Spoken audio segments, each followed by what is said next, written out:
By the grace of white chocolate. Little Amélie, or the character of Rain, is a French animated movie about a Belgian family in Japan in 1969. We see two parents, their two children, and then they bring another child into the world. One that must unfortunately live in a bubble, shall we say, until little Amélie decides to finally let her voice be heard at 2.5 years old, and then we see everything through her eyes. We literally see what it's like to walk, to run, to interact with her siblings, to interact with the world that seems so wide open and just beautiful, even if it's really, really big, and spend time with the family on the beach and just enjoy life. And we see it all through a child's perspective. So you can see this via the English dub or the original French language track, and all I have to say is go fucking watch this. What are you doing? Why have you not taken my encouraging words to go fucking watch this at your local cinema as soon as possible? Pause this review. I'll wait. See, I told you it was really goddamn good. This is right up there with Sirocco and the Kingdom of the Winds, which is convenient because the voice of the little girl Amélie was also the one that voiced Juliet in Sirocco and the Kingdom of the Winds, which is a terrific fucking movie that's really emotional and very sweeping. And this comes from G Kids, and you can see the Studio Ghibli influence, even though this animation style and the way the characters are done might set some people back just a little bit. You might take a little bit of getting used to the different, type of drawings and almost like the pastel type colors at times, but just the fact that this movie is able to get a theatrical release when there's just a dearth of, admittedly, sometimes really good movies, some independent, some big budget. The fact that a movie like this can come out and get any kind of theatrical release in 2025 is really fucking great. And this is the type of movie that I will drive pretty far to go see at the cinema and be so happy that I did. I drove down to a North Seattle theater that was playing this. It was actually the closest place it was playing it early enough so I could beat traffic. Har har. That doesn't work in Western Washington. But I digress. Enough about Washington geography. This centers everything around Amélie, and I have to say the voice acting is very, very good. It's a 75-minute movie, but it is bright, it is vibrant, it is beautiful, it is haunting, it is funny, it is sad. It packs so much into its 75-minute runtime. You might feel like it's a whirlwind. Now, is it the most wholly original story? No, not entirely. And maybe this movie does intentionally pluck on the heartstrings just to get you to overlook any of the flaws. And is it 1,000% perfect? No movie is 1,000% perfect or even 100% perfect. In our eyes, we can overlook the problems with it. But the thing about movies like this is it's just such a beautifully told story that's simple on the surface, but underneath just has so much to say, so much to experience, so much to enjoy. And this is just a beautifully captivating story. This is just absolutely enthralling from beginning to end, from the moment it starts, and just how she interacts with just simple things like, the elements and interacting with people in her life and how she sees them and how, she perceives them, even if other people perceive them differently. She doesn't see the world as an adult sees it because she hasn't experienced it. And that's the great thing about it, because when you are 3, you see everything and understand nothing. And that is a piece of dialogue that will stick with you after you see this. So please go see Little Amélie or the character of Rain. Please see it at your earliest convenience because it's worth it. 3, 2, 1, spoilers. So, by the grace of white chocolate, the reason that line was said is because let's just go back to the beginning. Literally, this movie actually goes back to the beginning. The beginning with her birth, stuff like that, talking about, God and that kind of stuff, and God doing really nothing, and her being born, but because of whatever is going on with her, like she is basically kept in a bubble as an infant, as a little child, this kind of stuff. She's just like that, and it's almost like her growth is stunted, but that's how it's viewed. It's like the 2001 Space Baby in animated form. Because, of course, the 2001 Space Baby was absolutely, based on reality. And that, yes, it's a giant baby floating in space. Nobody that has seen 2001 A Space Odyssey gets that. But you obviously know about the Space Baby. Even if you've never seen the movie, you know about the Space Baby. So, we get an opening narration. And we get Amélie in a bubble, experiencing this stuff with her parents, her two siblings, an older brother, and an older sister, but the sister's a little bit younger than the brother. And suddenly, around 2.5 years old, shall we say, she breaks out of the bubble. An earthquake happened, breaks out of the bubble, and now she's able to experience life. She's able to, learn to walk, learn to run, and just enjoy herself and basically just be a goddamn kid and learning to speak, even though some kids do speak at an early age. It took her a little bit, but she now is able to just say whatever. It's not just gibberish like it comes out like baby talk. It is actual full sentences. And she is kind of lashing out a little bit because of, of like the fact that they don't necessarily understand her. But then Grandma comes along, and Grandma comes from Belgium and sees her and is like, "Oh my goodness, you're such an adorable little grandkid. I can't believe that it's taken this long to see you." And he also brings along some hired help, shall we say, Nishio-san. That is the only character I'm going to try to pronounce the name of. There's a landlady with another name that I don't want to butcher. But Nishio-san has said so much that is a name that will stick with you. And she has her own backstory that we'll talk about here in just a little bit. By we, I mean me, and you'll listen. Unless you want to chime in, the live studio audience feel. I kid, of course.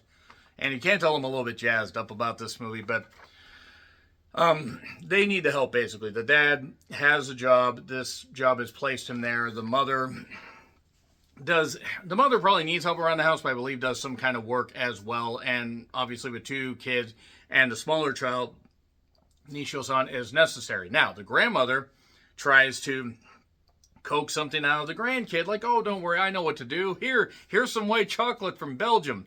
White chocolate is, by the way, the tool of the devil. And I mean that with respect because I love white chocolate. I really do. But fuck, it is dangerous. Anyway, he takes a bite of that white chocolate. Everything opens. I have become joy, everything. This kid experiences something that they never thought they could experience. A joy they never thought they could like. And sweets are the way to a child's soul. Really good stuff. And then she totally changes. Great stuff. Great voice acting, I do want to say, from the cast up and down. And we're rocking and rolling on this movie. Again, only like a 75-minute movie. And Amelie's having fun. She's glad that her grandmother's there. Her grandmother's so sweet and so nice and everything. And everything's going good. The grandmother's staying there a little bit. And there's also this landlady that lives in a house a little bit further down. And she's kind of looking at the family a little, And there's a reason for that. There's a big reason for that. So Nishio-san also becomes kind of the de facto big sister, almost like a second mother, shall we say, to Amélie, and it's really, really good. It's really, really good stuff because you just get this general sweetness and this respect about it because Nishio sees a lot of her and a lot of other people she was close to in Amélie. And that, we see her, just looking at, when the rain hits and that kind of stuff, writing her own name in the condensation on the window. Here's the sky, here's the ground, this kind of stuff, write this and everything. It's like, Japanese writing. She doesn't see herself as Belgian. She sees herself as Japanese. And then, essentially, about 35 minutes in, after the grandmother has left and she's back in Belgium, let's just say Amelie's not handling it all that well, but she has Nishio-san there to rely on. Suddenly, she sees her dad crying. Why is her dad crying? What in the world is going on here? Grandmother passed away. That hit me because I lost my grandmother around 9 years old, and that did hit me. She doesn't understand, but she doesn't like seeing her dad sad. And there's all this compartmentalization about like, oh, why would God, take somebody away? I guess, grandmother helped bring me to life, so to speak. Like, I was, given this, and then she was taken away as like a trait or something. And that is really haunting shit. That is really, really haunting shit for a kid to say. But there's also this carp festival thing where the dad is hanging up some carp stuff. It's like boys month. Why don't they have girls month? It's not fair because the kid doesn't understand this stuff. And then she goes with Nishio-san to feed some carp. And carp are very ugly fish, by the way. Very ugly fish. Very. But she sees them. She's having so much fun. So later her family decides to get some carp and stuff like that. But more on that here in a bit. Her grandmother dies. She's not dealing with stuff all that well. But Nishio-san is trying to be there for her. And then says, I didn't like seeing my dad sad. You know, grandmother passed away. Oh, I'm so sorry. But then she let slip about the war, World War II. Now, mind you, this is 1969, and it's only like barely over 20 years removed from like all that, you know, the bombings and stuff like that, and all the insanity, and the lives lost.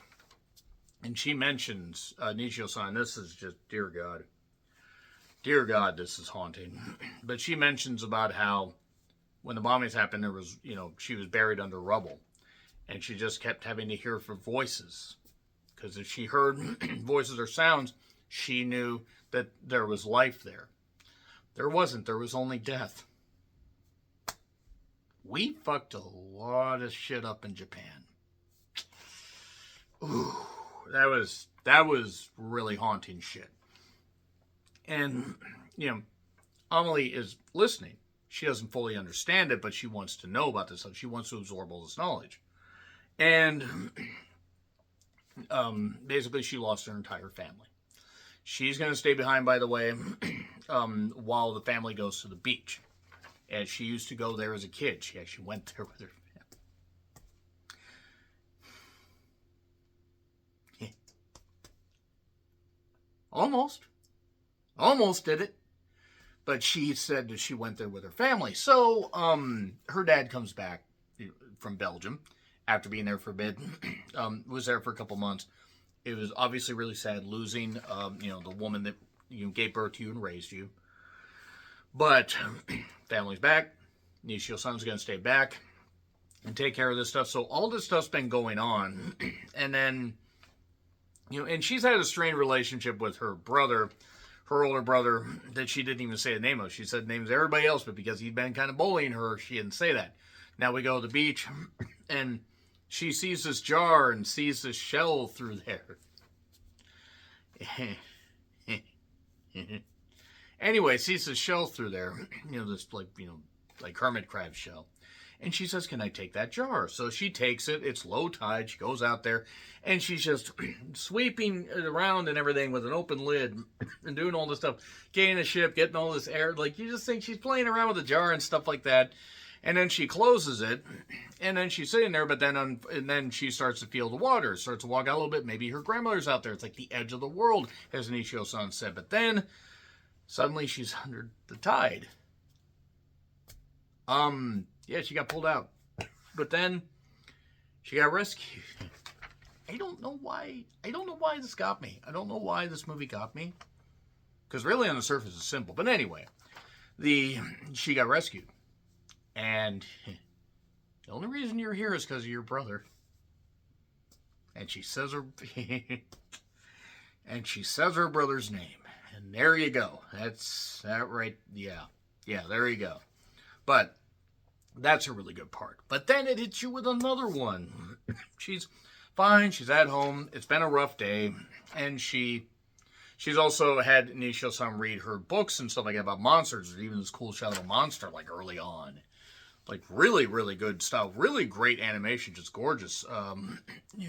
Color usage. Even though it takes a bit of getting used to. But then she says to Nishio-san, here, this is for you, the jar. And she opens it, and there's firefly stuff, and it's all the memories.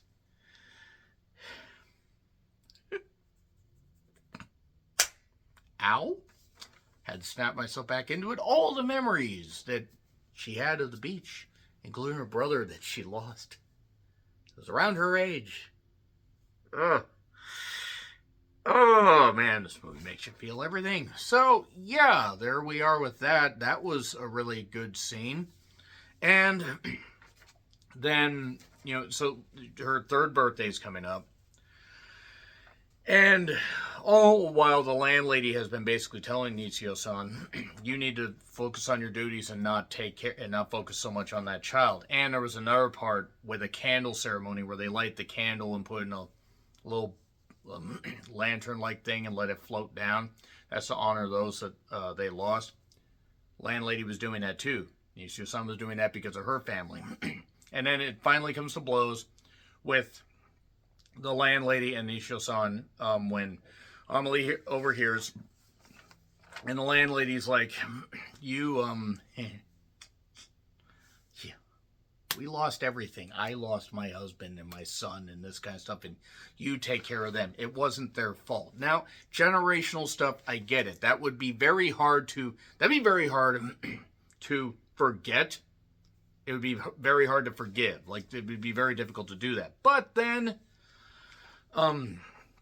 we get that going on. Amélie doesn't understand why Nichio-san's no longer there, because that's somebody that was there for a majority of her life. Granted, her life has been short, but still. And then, so it's her third birthday. They're celebrating that kind of stuff. Nichio-san walks off and everything. Like, the landlady has either fired her or said, you brought shame to... They slammed the iron gate on you at cram school and trying to be funny to offset the tears. But then she, basically is just with her family, and her birthday gift was fish food. They got some carp, and they're going to feed them until they have to go back. What do you mean go back? Go back to Belgium. But I'm Japanese. I don't want to go back. I'm going to miss everything. I don't want to go back. Again, little girl doesn't, understand everything. This is all she's known. And it just, it really is haunting. And then suddenly, she's underwater again. These are the most neglectful parents on the face of the earth, but she apparently hit her head and fell into the water. And her grandmother's like... Anyway, so her grandmother is like, well, yeah, I mean, miss you too, but it's not your time. You have such a long life to live. And says, you got memories. I'll be in your memories. You'll see me one day, but not yet. That's a gladiator line, but it's implied. And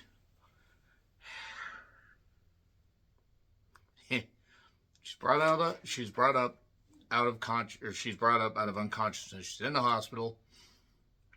Family's all thrilled. And the landlady's the one that pulled her out.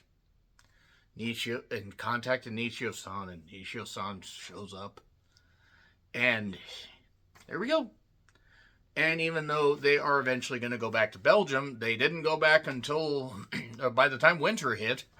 So there we go, unless they were visiting. But yeah, they're in Japan for winter and having fun, having a snowball fight. And then she says, yeah, when you're 3, you see everything, but you understand nothing. And talking about experience in life, all the memories, all the flashbacks. Yeah. And then we actually see the credits with some photographs, because the brother did photographing. And this was really good. By the way, there also was a little short called Eru. I think it's Eru. It's from Ireland. I think they wanted to be submitted for Best Animated Short at the Oscars. You might get it, because it actually was pretty good. About elements and clans. But yeah, Little Amélie, or the character of Rain. That A+. I'm going to go. Be back later. So, yeah, let me know your thoughts in the comments. Like, share, subscribe. Twitter, Letterboxd, Blue Sky handles in the description. I'm John Ritlin, and until we're back watching more animated movies, happy trails to you.